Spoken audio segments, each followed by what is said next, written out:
旋转的时候，这个方向它就像螺丝一样钻入空气。升力中心太靠后，飞机就会不稳定，容易前翻或者是摆尾。那如果升力中心太靠前，它在重心的前面，那么你的这个飞机就很难抬头了，它就很容易往下掉。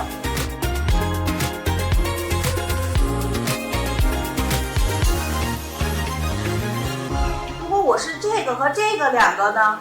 它应该能飞，它能飞。那我等着你把这个算法写好，它的确可以飞。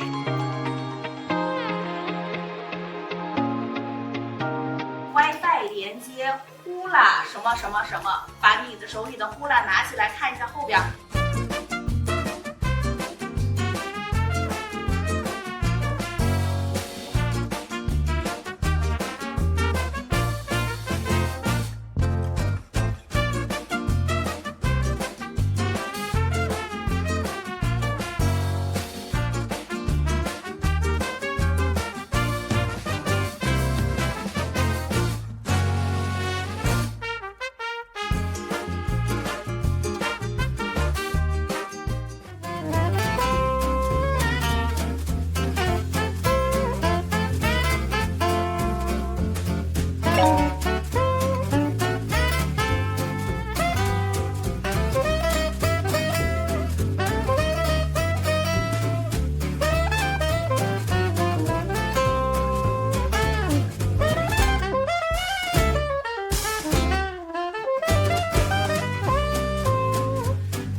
Aerise intelligence, shape the future of drones.